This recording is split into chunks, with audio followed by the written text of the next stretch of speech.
Hey everybody, Mike Miller, Herald Times, coming to you once again from Montreal. Bit of a late night tonight. Got back from Ottawa a little late. This was the one trip of the IU basketball foreign tour where we actually had to leave the province of Quebec. Went over to Ontario this evening to catch IU taking on Carleton, the defending Canadian national champions. Carleton's won 10 of the last 12 national championships here in Canada. And this was the game that everyone really circled going into this trip, knowing that, this is sort of a barometer game just to see where IU stood at this point in the summer. And they won. They won 95 to 85. Carleton, they were without one of their better players, and I believe their head coach wasn't around either. But this game was telling for IU purposes, not so much the fact that they won or who they beat. It was more telling just the fact that they were able to fix some of their own problems on such a quick turnaround. We'll get to that in just a second. Let's touch on some of the individual performances tonight that are worth mentioning. Yogi Ferrell was probably the standout guy for IU tonight. We're going to call it 20-plus points. Scoreboard at the venue had him for 24. The official, I guess it's the official box afterward, had him for 21. So we're going to say 20-plus points. And it wasn't so much what he did scoring-wise as just facilitating, leading the offense, just really looking like the veteran guard that this team will need. It's been really interesting watching Yogi the last 2-3 games here. I really think Yogi's poised for a big year. I mean, he's surrounded by a supporting cast that's really going to help him. James Blackman is obviously a plug and play type guy. You put him in that lineup from day one. I think he's gonna be a guy you can sort of rely on.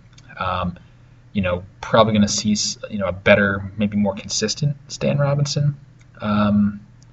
Maybe not as consistent. He's still working on some stuff, but he's trying to, add some new wrinkles to his game. So, we might see new Stan Robinson this year. Troy Williams looks poised for a breakout year.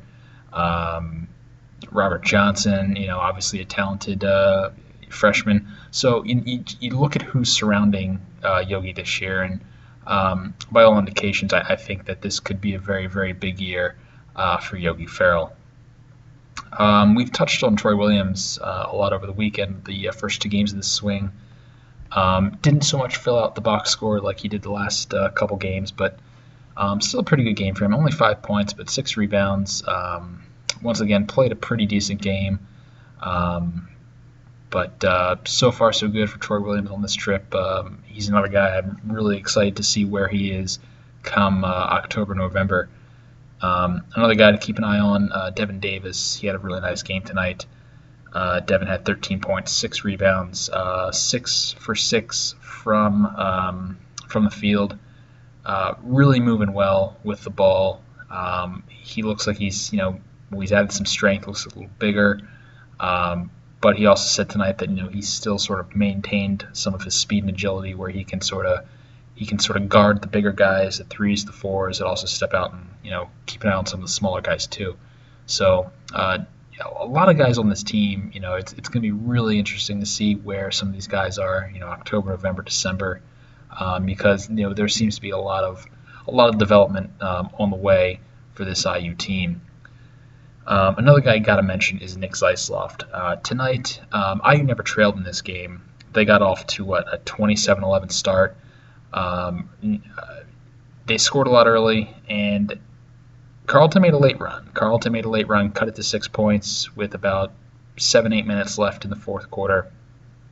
And Yogi found Nick Zeisloft in the corner a couple times, and each time IU needed a big basket, and there was Zeisloft, pretty much open, from beyond the arc, often in the corner.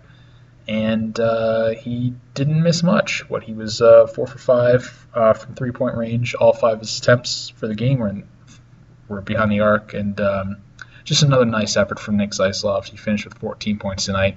Just you get the feeling that he absolutely adds sort of an instant upgrade to this offense as far as outside shooting, but also um, from just seeing the way he moves around the floor, you're getting some veteran savvy there. Whether he starts or whether he's your sixth or seventh guy off the bench, or first or second guy off the bench. I think there's definitely a place on this team for Nick Zeisloft. I think he's going to be a pretty good addition. Um, I think the telling thing tonight, however, was just the fact that what we saw Sunday, IU seemed to fix it. Obviously, Sunday's game was played at a very quick pace, and it really wore down IU down the stretch. They really just flat out wilted at the end of that game on Sunday. They lost their legs, missed their free throws, couldn't hit shots. Couldn't really just sort of lost. I don't want to say lost focus, but well, I'll say it. They lost their focus, it seems like, and it's more of a product of just fatigue. Fatigue set in, and they just weren't able to rebound out of it. Tom Crean caught it. They weren't able to get that second, third, fourth, fifth, sixth, seventh, eighth wind. And when you play at that kind of pace, that 24-second clock, that's going to catch up with you at some point. And when you hit that wall Sunday, they just couldn't climb over it. Tonight, they never hit the wall. They came out strong. Like I said, they never trailed. They got off to a big, big lead, and they did a lot of things well. They hit the outside shot when they couldn't get inside. When they could, they made sure they drove hard.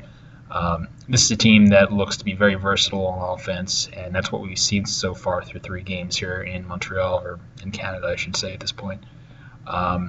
Defensively, there's still a lot of there's still some things to work on defensively, but just judging, they gave up 18 threes on Sunday, gave up 8 tonight, but it just looks like a more focused effort. It seems like Sunday was a bit of a wake-up call for this team, and that's got to be encouraging if you're an IU fan.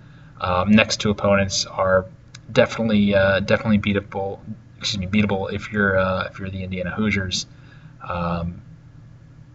Tuesday's opponent, McGill, that should be somewhat competitive. Although Wednesdays, I'm not sure. Montreal, Quebec, I believe that's who it is. I'm not sure they stand much of a chance. But we'll see how this road trip winds up. Before we go, probably should mention that quick update on Hana Mosquera-Perea. Still not with the team. Tom Crean said if everything is in order by Tuesday morning, they have contingency plans in place to get him up here to play in the final 2 games, but that's, of course, all hinging on whether he gets his visa-related issues straightened out in a timely fashion. Sounds like they're not going to, let's say, everything gets straightened out Wednesday morning, they're not going to fly him up here to play in a game at 1 o'clock Wednesday just to fly him back to Bloomington a couple hours later. So it's all hinging on Tuesday. We'll see what happens there. Jeremiah April hasn't played on this trip. He hasn't played in the first 3 games of this trip due to an ankle injury. Sounds like he's slowly but surely getting back to speed, just not ready for game speed, not ready to really run the floor like the team's been doing. So that they're holding him out, probably for the best. And sounds like they'd all be surprised if he did play on this trip, but we'll see. 2 games left, including Tuesday against McGill at 7 o'clock. There might be a live stream on this one. I got to double check on this. If there is, I will absolutely post a link on the scoop, so keep your eyes peeled for that. Otherwise, I'll have in-game tweets and post-game reaction and all the good stuff on the scoop later on. So thanks, everybody. Check in later.